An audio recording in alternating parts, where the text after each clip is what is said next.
You're sitting at the gate, forehead resting quietly against the window, watching the engine hanging off the wing just outside. It's not doing anything at all. No spin or sound, just a huge, silent cylinder of metal sitting there in the morning light. Then, somewhere deep inside it, something quietly starts turning. A low whir builds into a whine. The whine builds into a roar. And within a few seconds, that same motionless engine is fully alive and ready to fly. Here's the part that doesn't quite add up if you think about it for more than a second. A jet engine runs on fire. Burning fuel is what keeps it spinning. But burning fuel safely only works once air is already rushing through the engine fast. So in that first quiet moment, with no fire in it at all yet, what's actually making it move? Let's get into it right here on Small Things.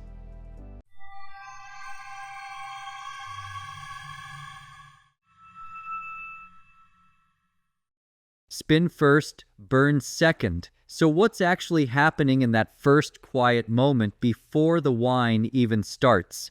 A jet engine's front section is a compressor, blades stacked on a shaft that squeeze incoming air tighter before it reaches the point where fuel gets added and ignited. Once the engine is running, that whole process feeds itself.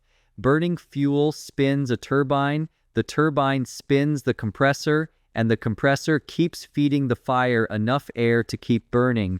It's a closed loop, and it works beautifully as long as it's already moving. The problem is the very first instant. A stopped compressor isn't moving any air at all. Introduce fuel and a spark into that stillness, and there's nothing to keep the fire in check. The engine has to spin first. Burning only comes second. Why the order actually matters. It did not begin as an arbitrary rule someone wrote into a manual for no particular reason. It began with what actually happens when that order gets reversed, even briefly. Inside a running jet engine, air isn't just fuel for the fire to burn. It's also what carries the heat of combustion away and spreads it evenly through the engine out toward the turbine blades that keep the whole cycle going smoothly. When enough air is already rushing through, that heat gets carried along smoothly, distributed across a fast-moving stream instead of sitting in one place. But if fuel ignites while the compressor is barely turning or not turning at all, there isn't enough airflow to carry that heat away properly. The flame stays concentrated instead of spreading, and the exhaust temperature spikes far higher than it would during a normal start, sometimes well past what the turbine's metal was ever built to handle for more than an instant. Mechanics have a specific name for this, a hot start. It isn't a minor inconvenience or a cosmetic issue to shrug off. Turbine blades that get exposed to that kind of heat, even briefly, can warp or crack in ways that aren't always visible from the outside, the sort of quiet damage that shortens an engine's working life or forces an expensive inspection long before anyone actually expected one. It's the same basic reason you don't dump a bucket of gasoline onto smoldering coals and expect a controlled fire. Too much heat, too fast, with nowhere for it to go, rarely ends up being useful heat. That single risk is the entire reason behind the sequence. Spinning the compressor first isn't caution for its own sake, and it isn't some inherited habit nobody ever questioned. It's what makes sure that once the fire does start, there's already a fast enough stream of air moving through the engine to keep that heat where it belongs. Instead of concentrated somewhere, it can actually do damage to metal that has to survive thousands of flights. A hot start is rare precisely because this order is followed carefully every single time on every single engine before any spark ever reaches the fuel, which raises the obvious next question. If the engine genuinely can't spin itself yet, sitting there completely still with no fire to drive it, what's actually doing the spinning in that first instant? The handoff, step by step, The answer, sitting in the tail of most commercial aircraft, is a small turbine engine of its own called the Auxiliary Power Unit, or APU. It's nowhere near powerful enough to move the plane. Its whole job is producing electrical power and compressed air for things the aircraft needs while it's sitting on the ground. Engines off. A battery is enough to start the APU itself, the same basic way a car battery turns over a much smaller motor. Once the APU is running, it starts pushing out compressed air, and that air gets routed toward each engine's own starter. That starter is essentially a small windmill sitting right at the front of the engine. Compressed air rushes into it and spins its blades, the exact same basic idea as wind turning a windmill out in a field, just with far more force behind it and packed into a housing roughly the size of a small trash can. The spinning starter connects to the engine's main compressor shaft through a clutch, and that connection is where the real handoff happens.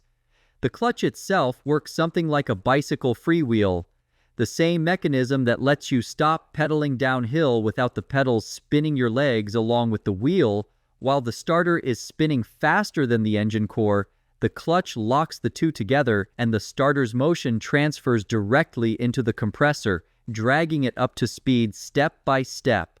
Once the compressor is turning fast enough, roughly a fifth of its full operating speed, fuel gets introduced in a carefully measured amount and a spark ignites it. Combustion catches, and almost immediately, the engine's own turbine starts contributing real power of its own on top of what the starter was providing. Within seconds, the engine is accelerating on its own, faster than the starter is still spinning. The freewheel does exactly what it does on a bicycle at that point. It simply stops engaging, disconnecting cleanly without anyone needing to switch anything off by hand. The small machine that gave the giant one its first push quietly lets go. Not a third engine, not always alone. It's tempting, hearing about a separate turbine tucked away in the tail, to picture something rare or unusual, installed only on certain aircraft for certain special situations, maybe as some kind of emergency backup nobody talks about. It isn't rare at all. Nearly every commercial jet flying today carries one, tucked into that exact same spot at the base of the tail cone, doing the exact same unglamorous job on every single flight without exception, rain or shine, year after year. The genuine surprise isn't that it exists in the first place. It's how ordinary and completely standard a piece of equipment it actually turns out to be. Despite almost no passenger ever learning it's sitting back there at all. It's also easy to assume every engine on an aircraft starts completely independently every time, each one working through the exact same sequence, from a cold, silent stop with no outside help at all. That's not always true. Once one engine is already running, it's producing its own compressed bleed air, more than enough to spin a starter on its own without any help from the tail. Route that air across to the second engine instead of pulling fresh air from the APU, and the first engine effectively helps start the second one entirely on its own. Crews use this regularly, particularly whenever the APU itself isn't available for some reason, treating one live engine as a perfectly good substitute source for the very same compressed air that would normally come from the tail. The same handoff, different days. A ground crew member steps back from the jet bridge on an ordinary morning, coffee still in hand, and watches the same familiar sequence begin, low whir building into rising whine, a routine they've seen thousands of times by now and rarely think twice about anymore. A technician on the ramp presses a single switch inside the fuselage well before boarding even begins, and a small turbine somewhere in the tail spins to life off nothing but battery power, quietly running through its own warm-up minutes before the first passenger even reaches the gate.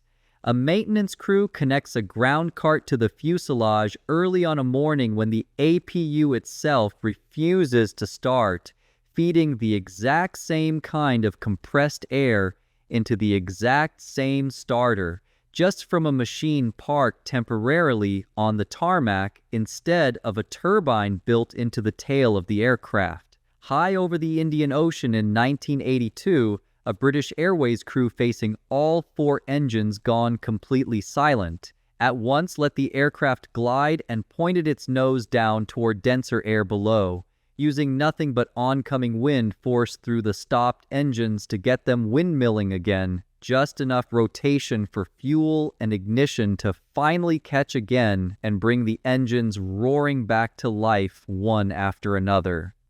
Back at the gate, that rising whine you hear from your window seat was never really the sound of fire starting at all. It's the sound of a handoff.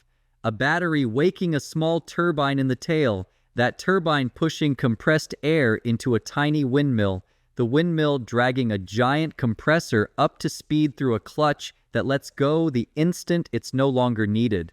Only once all of that has already quietly happened does the fuel finally arrive, and only then does the fire actually catch. A jet engine was never really something that starts itself. It's something a much smaller machine wakes up first, carefully, in exactly the right order, so that by the time you hear that whine turn into a roar, the whole handoff has already quietly finished.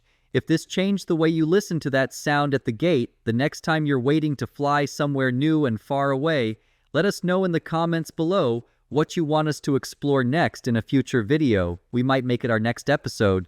Thanks for watching. History often hides in the smallest details.